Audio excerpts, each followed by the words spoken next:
Nasasabik ang puso ko na makapiling ka. Umahawi, sumasamba, sumasayaw sa'yo. Naghihintay ng pangungkusa mo. Pagising sa umaga, naaalala ka. Nasasabik ang puso ko na makapiling ka. Umahawi, sumasamba, sumasayaw sa'yo. Naghihintay ng pangungkusa mo. Ayaw kong makulang ng kapangyarihan mo. Ayaw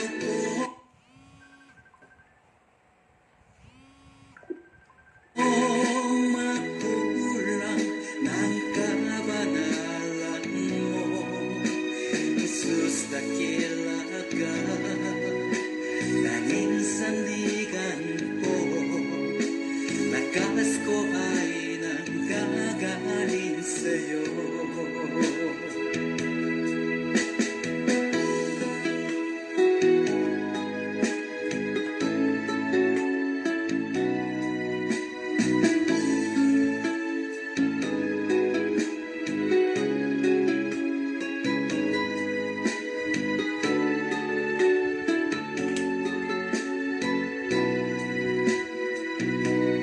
Ayaw kong makulang ng kapangyarihan mo. Ayaw kong makulang ng kabanalan mo. Jesus, dakila ka, tanging sandigan ko. Lakas ko ay nanggagaling sa'yo. Ayaw kong makulang ng kapangyarihan mo.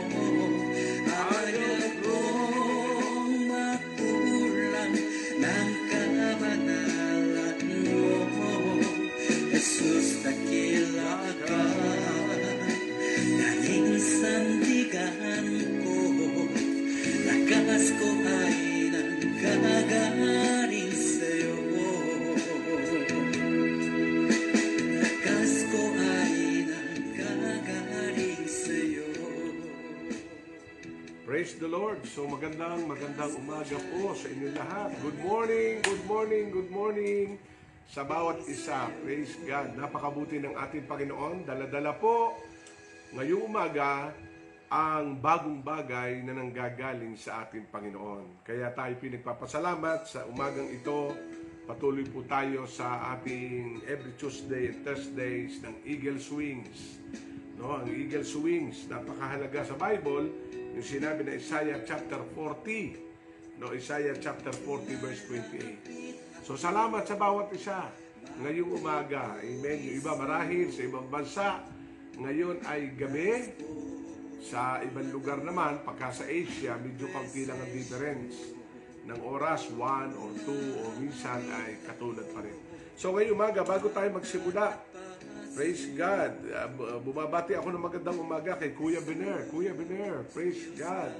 Salamat sa panalangin ng ating pong Life Rizal. So salamat sa inyong panalangin. Patuloy tayo maglilingkod sa Panginoon.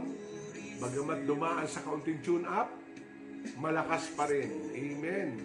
So magandang umaga sa pamilya Capistrano, sa ating pong live family sa Rizal. Kuya Bener, God bless you. Work from home ka rin, ano? So, or nasa Meralco sa opisina. Ngayon tayo po ay nagmamagandang umaga. Magandang umaga din. Praise God. From Hingoog City, Misamis Oriental, Mindanao. Napakalayo din sa Pilipinas. Si Brother Francis Butlay. So magandang umaga sa iyo, kapatid. So salamat at patuloy kang nakikinig ng salita ng Panginoon. Magandang umaga sa iyo. So ang ating, ito po yung mga regular na to. Regular na sumusubaybay sa ating every Tuesday and Thursday, ang ating pamilya sa Bermuda. At ito si Ate Meldy. Ate Meldy, magandang umaga sa inyo lahat. Ang pamilya ng Ortega, no, ang pamilya ni Ate Lucy dyan sa Bermuda. So, good morning sa inyo. Ang oras na ibinibigay natin, hindi ko alam kung anong oras ngayon sa Bermuda. Para sa Amerika din yan no? O, balik na ng oras natin, kung dito sa umaga ay alas 9 ng umaga, doon marahil alas 9 ng gabi. Amen. So, anumang oras at bagamat pagod sa trabaho kayo, ay nagpapahinga sa salita ng ating Panginoon, ng ating pastora. Wow, si Pastora Beauty, si Pastora Lida. Okay, good morning sa inyo lahat. Si Pastora Josie Tolentino, ang ating pong ka-partner, prayer partner, friend. No? Salamat, Pastora Josie. Salamat sa prayer pa rin. Sa lahat po ng nanalangin po, dahil tayo po nag-undergo ng tune-up, ay mas mabilis ngayon kung baga sasakyan at takbo. Kaya magandang umaga sa iyo, Pastora Josie.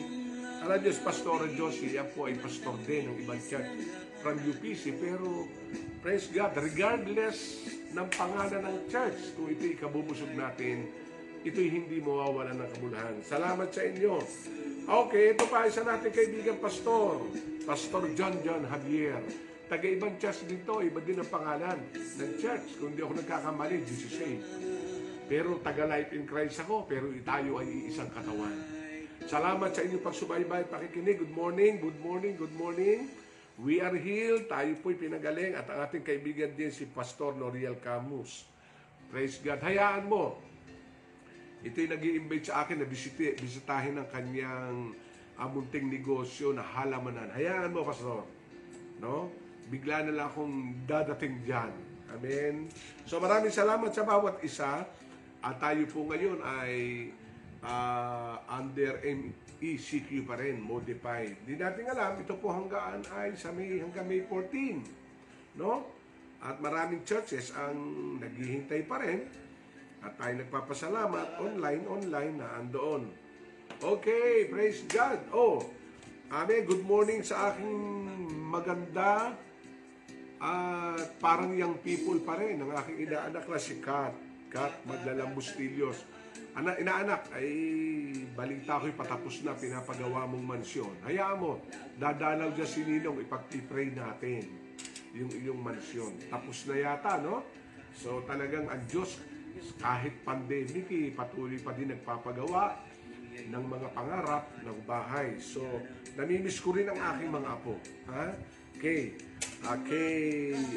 Si Kat Maglalang Bustillos.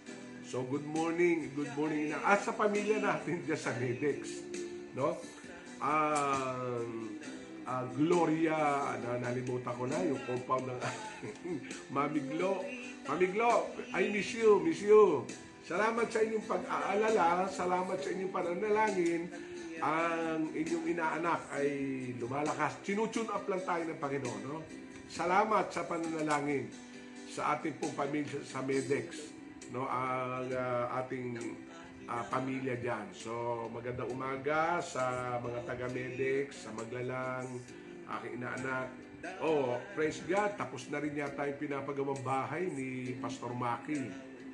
Hayaan nyo, namimiss ko kung makita ang mga biyaya ng Panginoon na bagamat pandemic ay hindi nawawalan ng hinto ang biyaya ng ating Panginoon. No, mapupuno na ng bahay ang compound dyan. So, Pastor John, praise God. So, di ko mamamention yung iba. No? Magandang umaga sa inyo lahat. Ang hanggat ko po ay ang magandang kalusugan sa bawat isa. No? Ang hanggat ko'y magandang kalusugan sa bawat isa, ang hanggat ko'y pagpapala sa bawat isa, at patuloy na patnubay sa atin. Kaya tayo nagpapasalamat sa ating Panginoon. Sa buong Life in Christ, salamat. Ngayong umaga, ay patuloy tayong dadako sa ating pong 30 minutes. Nauubos ang ating minuto. Shoutouts. Sabi ng aking si Sugar, batiin mo naman yung nakikinig. So, amen. To may replay, sino ka man ang pagpapala ng Diyos ay patuloy na sasayo. Amen? Katulad ng awiting to, tayo lumapit sa ating dakilang Diyos. Unang puso ay kanyang aalisin. Lumapit ka sa kanyang niluha. Siya ay naghihintay na iyong buksan ng iyong puso. Lumapit ka, luwang ipapahiri. Ang lumo ng puso ay kanyang aalisin. Amen. Tayo po'y manalangin sa umagang ito. Ama namin banal, kami nagpapasalamat sapagkat ang iyong biyaya ay sapat sa bawat oras. Patuloy mo patnubay, hindi kayang malimitahan. At sa umagang ito, sa amin pong every Tuesday and Thursday online, Eagle Swings program, Panginoon. Lord, patuloy po kaming lalakas katulad ng agila. Patuloy kami magtitiwala din sa iyo at patuloy naming ibibigay ang the best upang ikaw ay amin pong ma-please o malugod. Salamat, Panginoon, at sa lahat po na ngayon ay naka-online, saan man dako ng Pilipinas, saan man dako ng mundo, na aming kapatid, kaibigan, Lord God, I pray, Lord, let your embracing power be upon each everyone. Let your touch, sapagkat ang lahat ng hinahawakan mo, lahat ng ay binibindisyan mo at patuloy na hindi po ay pinagpapala mo. And today, Lord God, bagamat malayo ang bawat isa, ibababa mo at idantay ang iyong mapagparang kamay upang patuloy na maranasan ang bawat himala. Sa pangalan ng Panginoong Yesus, Amen, Amen, Amen. Praise God. So, magandang umaga po sa inyo lahat. Ang ganda ng awit, no? Hindi tayo mawawala ng pag-asa. Amen. So ngayong umaga, doon pa rin po tayo sa ating tema. Amen. Makibukas po kayo sa akin sa aklat ng Isaiah chapter 40 verse 28. No? At by the way, bago ako magpatuloy, condolence sa pamilya po ng Perez, no? Namatay yung si Lola. Ito po ay attendee si Pastor John Javier. No, ay gusto namin dumalo pero very strict sapagkat may social distance, 10 lang ang pwede. So kami po iniyahin po namin ng pakikiramay sa pamilya. Amen, amen. Okay, sabi po na Isaiah chapter 40 ito. Hindi ba ninyo alam, hindi niyo ba naririnig na itong si Yahweh ang walang hanggang Diyos, ang siyang lumikha ng buong daigdig? Hindi siya napapagod, sa isipan niya ay walang makakaunawa. Hindi siya napapagod. In verse 29, ang mahihina't mga napapagod ay kanyang pinalalakas. Kahit na mga kabataan ay napapagod ay nanglulupaypay, ngunit lumalakas at sumisigla ang nagtitiwala kay Yahweh. Ito ang napakagandang salita, mga kapatid, no? Ang sabi dito, ngunit muling lumalakas, sumisigla ang nagtitiwala kay Yahweh. Kaya kapatid, huwag tayo mawalan ng pag-asa. Tayo lagi magtitiwala. Lagi tayo magtitiwala kasi buhay ang Diyos. Kaya sabi niya, hindi mo ba nalalaman? Hindi mo ba naririnig? Ay marami na tayo narinig kasi kung babasahin natin ang Bible from the Old Testament, ang daming istorya na kung saan ay maraming nang ipinarinig ang Diyos sa atin. No? Maraming nang ipinaalam. Kaya ito ang pangako sa iyo ng Panginoon. Sa lahat ng iyong nalaman, sa lahat ng iyong narinig, ito ang pangako sa iyo ng Panginoon. Tanggapin mo ito ngayon. Ngunit muling lumalakas at sumisigla ang nagtitiwala kay Yahweh. Yan. Kaya ito ang pangako ng Panginoon sa iyo at sa akin. Ano kaya ang aking babasahin muli? Ang sabi dito, ngunit muling lumalakas. Ang ibig sabihin, nanghina tayo. Ang ibig sabihin, nag-alinlangan tayo minsan. Ang ibig sabihin, tayo medyo natakot. Ang ibig sabihin, tayo nagkaroon ng kaunting pagpapabaya. Ang ibig sabihin ay nakaranas tayo ng kaunting pagkalimot. Pero ito ang sinasabi sa iyo ng Panginoon. Ang sabi dito, ngunit muling lumalakas at sumisigla ang nagtitiwala kay Yahweh. Kaya pag sinabing muli, i-restore ng Panginoon. Kaya sa bawat umaga, kung paano sumisikat ang haring araw sa umaga. O ayan, alam niyo po ba kada umaga, pagka nasilip ko na yung araw ay medyo mainit, mga bandang alas 6, alas 7, ay ako po'y nagbibilang. Ini-enjoy ko ang init ng araw. Kasi yung nasabi ng doktor natural vitamin D. Yan. Sabi, pag nakita mo ang naramdaman mo mainit ang araw, kahit 30 minutes, ayun, nagbibilad po ako. Kaya, praise God! Hallelujah! Amen!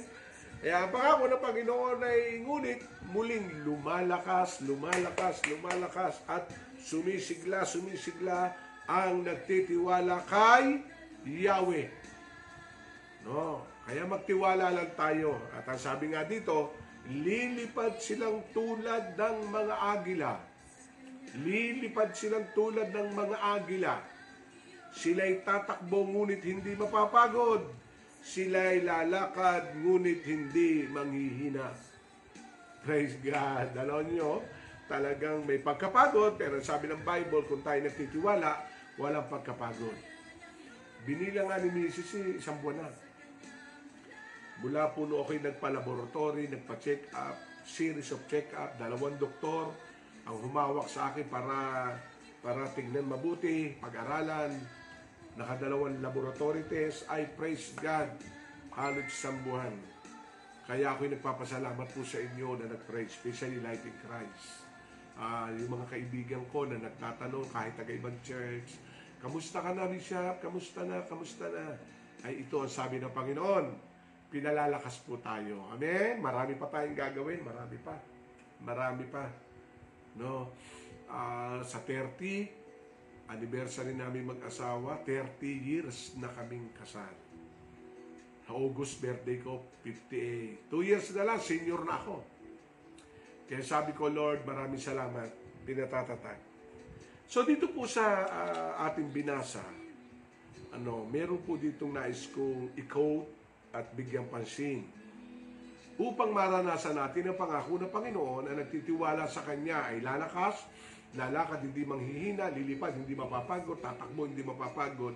Meron po akong nakitang strong instruction and word from this verse. Ito po ay makikita natin sa Isaiah 40:28. Hindi ba ninyo nalalaman, hindi niyo ba naririnig na itong si Yahweh ay walang hanggang Diyos? So, ang ibig sabihin, nagsisimula ito doon sa dapat malaman natin at dapat marinig natin. Amen? Kaya marami ng salita ang Panginoon upang ipaalam sa atin. Kasi alam nyo, pag alam natin na isang bagay, natututo tayo. Kaya nga sabi ng Bible, napapahamak ang aking bayan dahil kakulangan ng kaalaman. Kaya sinabi ng Panginoon kay Propeta Isaiah, in the midst of problem nung unang panahon sa Israel, at sabi ng Diyos sa ito, hindi nyo ba nalalaman? Abay, oo nga Yun. Ganun bagay ba? Bisa nakakalimot. At sabi nga ng Diyos dito hindi nyo ba naririnig? Yun yung dalawang action word na ibibigay ko sa inyo na pangako ng Panginoon na dapat mong malaman lagi. Marahil kasi minsan tayo nakakalimot. Kaya sabi nga ang paalala ay gamot sa taong nakalilimot. Kaya ipapaalala ko lang po. Wala namang masama magpaalala. Ano po ba? Hindi Ako din minsan pinapaalalahanan No, yung mga leaders ko sabi, Papa, ganito, ganyan. Hindi masama. Kahit kay pastor, ay paalalahanan ka rin ng mga leader mo. Kahit ikaw ay husband or head of the family, papaalalahanan ka ng asawa mo. Papaalalahanan ka ng mga anak mo. Ay, nako. Ang mga anak ko araw-araw nag-chat-chat, araw-araw nagsusum. Lagi nagpapaalala. Bakit? Kasi mahal ka nila. Ang mga tao na kabalibot sa iyo ay nagmamahal sa iyo para ipaalala sa iyo ang mga bagay-bagay. Ganon din ang Diyos. Ang Diyos ay lagi nagpapaalala sa atin, kaya hindi tayo dapat masaktan doon sa pinaalalahanan tayo. Kaya kayo mga kabataan, mga anak, pinapaalalahanan kayo ng inyong magulang, ito sa ikabubuti ninyo. Minsan ipinaririnig pa sa inyo, medyo masakit, ay upang para maging maayos ang takbo ng buhay. Kaya dito, yung paalala at pakikinig napakahalaga. Ano ang sabi ng Bible sa Kawikaan 4:20? Ano, kung kayo may Bible o mag-take note, i-take note nyo ito, ilang verses na ito. Ang sabi dito, no? Sa Kawikaan 4:20, aking anak. O, kaya, ang word pa dito ng Kawikaan, nagsasalita dito, ay sulat to ng matalinong hari. Ang Kawikaan kasi si King Solomon. The Proverbs ay si King Solomon. Ito ang sabi, aking anak, salita ko ay pakinggan mong mabuti. Pakinig mo ay ikiling sa aking sinasabi. O, kita nyo? Amen? Hari nagsasalita dito. Hari, si Solomon, ang nagpapaalala dito. Kaya napakahalaga yung sagot dito ng Diyos sa Isaiah 40:28. Hindi nyo ba naalaman? Hindi nyo ba narinig? Yan. Kaya ngayong umaga, malalaman mo. Maririnig natin lahat. Kaya ano ang sabi ng Proverbs 4:20? Aking anak, salita ko ay pakinggan mo mabuti, pakinig mo ay ikiling sa aking sinasabi. Ano ang sabi dito? Ba't kailangan natin makinig? Ba't kailangan natin ikiling ang ating pandinig? Bakit? Para marinig natin. Ang tawag dito ay listening ears, listening heart. Kasi baka hindi natin maintindihan. Kaya dito, ang gandang ng word na sinabi sa Tagalog eh. Sa NIV, maganda rin. My son. Sa Tagalog, aking anak. So, ang ibig sabihin, ang Diyos ay nagsasalita. Ang Diyos ay patuloy na nangungusap upang tayo'y makinig. Upang tayo'y makinig. Kaya, naandoon ang pangungusap ng ating Panginoon. Amen. Kaya dito si Haring Solomon, ang sabi nga aking anak, salita ko ay pakinggan mong mabuti, pakinig mo ay ikiling sa aking sinasabi. Oh. So ngayon, hallelujah. Pasensya na kayo, may tumawag, hindi ko alam. So, walang pangalan naman. Number lang. Sorry. So dito makikita natin, ay mayroong word na sinabi pang ng Panginoon, aking anak, salita ko ay pakinggan mong mabuti. Pakinig mo ay ikiling sa aking sinasabi. Bakit? Kasi importante ang salita. Importante yung nagsasalita. Importante yung mensaheng daladala nung magsasalita. Kaya ito yung salita ng ating Panginoon. Ano? Kaya makikita natin doon yung biyayang ito ay binigay ng ating Panginoon, napakahalaga. Kaya unang-unang hakbang ay magkaroon tayo ng tinatawag listening ears sa nagsasalita. Si Samuel, ano ba si Samuel? Si Samuel ay produkto ng kasagutan ng panalangin ng kanyang magulang, si Ana at si Elkanah. Alam niyo ba, mag-asawang yun nag-pray kasi walang anak eh. Ang sabi niya ay, siya maglilingkod sa iyo. He will be lent to the Lord. Kaya nung si Samuel ay medyo lumalaki na, tinupad naman niya yung pangako. Dinala ito kay Eli. Alam niyo, ang ganda na nangyari doon, kapagkat nang lumalaki po si Samuel, nangusap ang Diyos. Diba? Sa mga nakikinig, ginising siya ng Panginoon 3 times. Ay hindi naman pa niya kilala, hindi pa nangungusap ang Diyos sa kanya. Pero si Eli, alam niya. Ang ganda ng sinabi po nung ni Eli. Ito ang sabihin mo, Samuel, pag muli kang ginising. Ang sabi ganoon, speak Lord, your servant here. Patuloy kang magsalita, Panginoon, ako po'y makikinig. So alam nyo, to cut the story, walang tigil ang pangusap ng Diyos dahil handang makinig si Samuel. Kaya sa atin, gano'n man tayo kaabala, may oras tayong pakikinig. No? Magbasa tayo ng Biblia. Kasi ano sabi ng verse 21? Huwag itong pababayaang mawala sa paningin, sa puso mo ay iukit ng mabuti at malalim.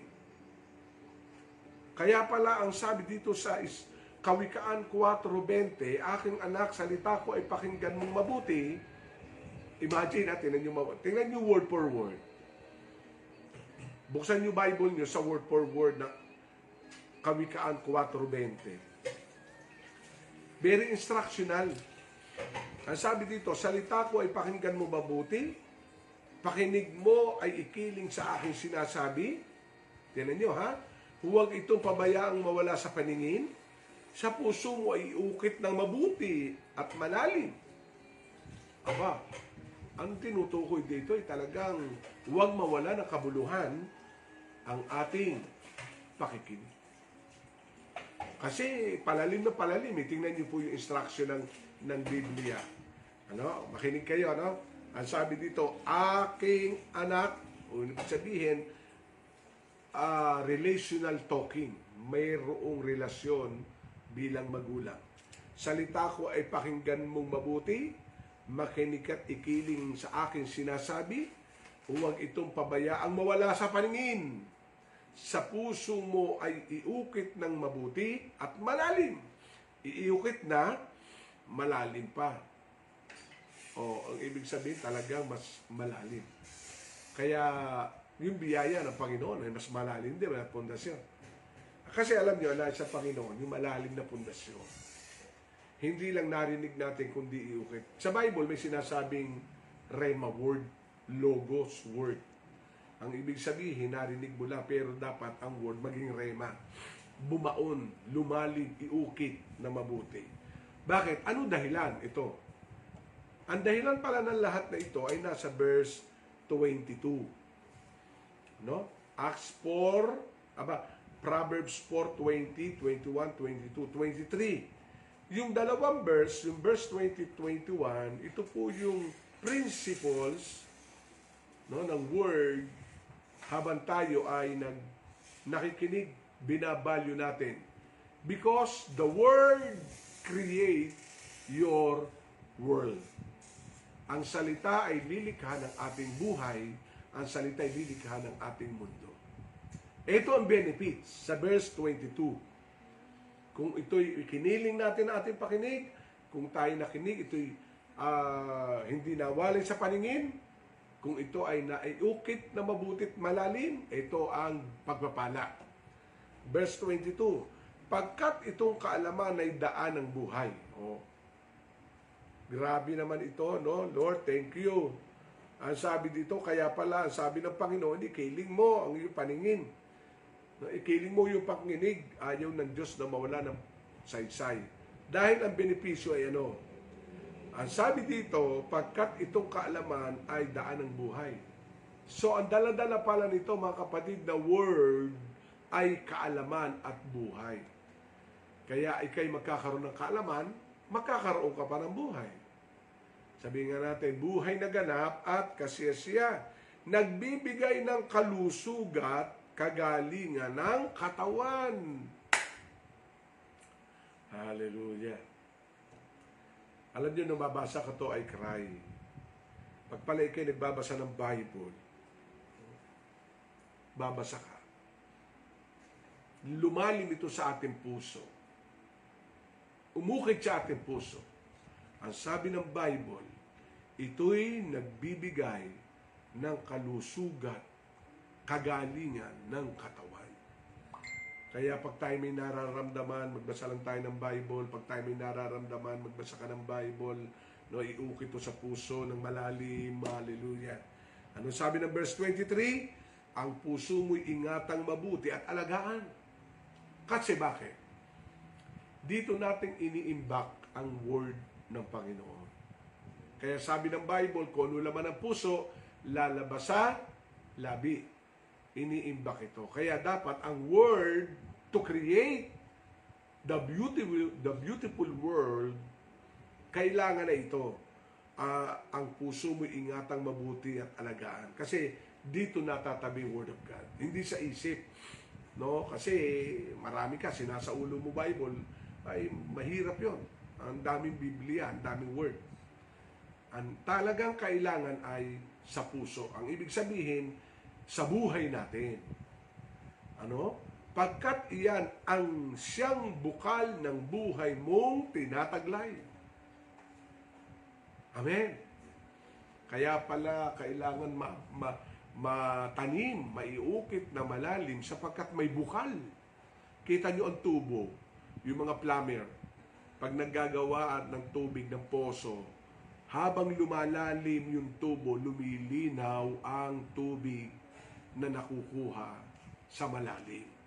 Kaya pala ang salita ng Diyos, ang sabi ng Bible, iukit mo at malalim.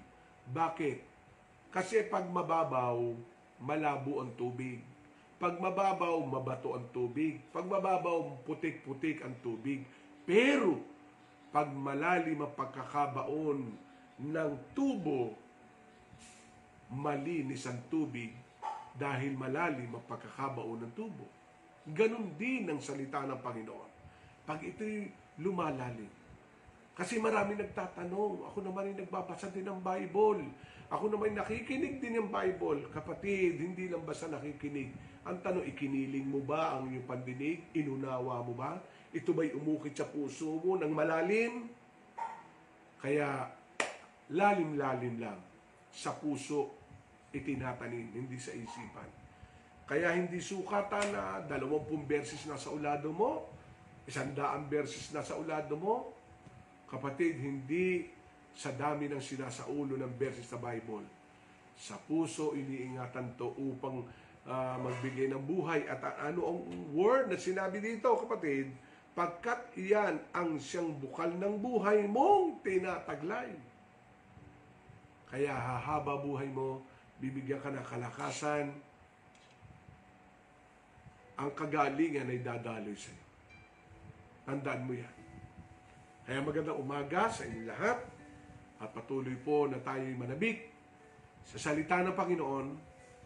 Ikiling na ating sinasabi, iukit sa puso ng malalim sapagkat ang pangako ng Panginoon ito'y nagbibigay kalusugan, kagalingan sa ating katawan pagkat yan ang siyang bukal ng buhay nating tinataglay. Tayo po'y manalangin. Ama namin Diyos, kami nagpapasalamat Panginoon sapagkat alam namin na inyong salita ay hindi babalik na walang kabuluhan.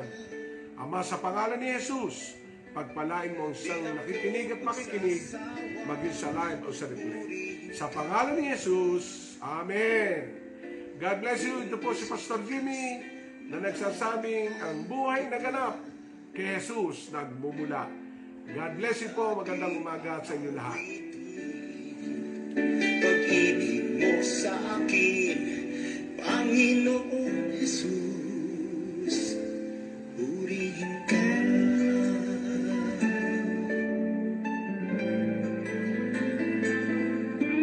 Sa umaga pagkagising, ngalan mo'y pupurihin.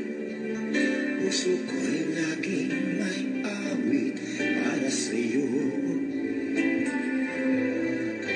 Lagi ko nararanasan katapatan mo walang hanggan.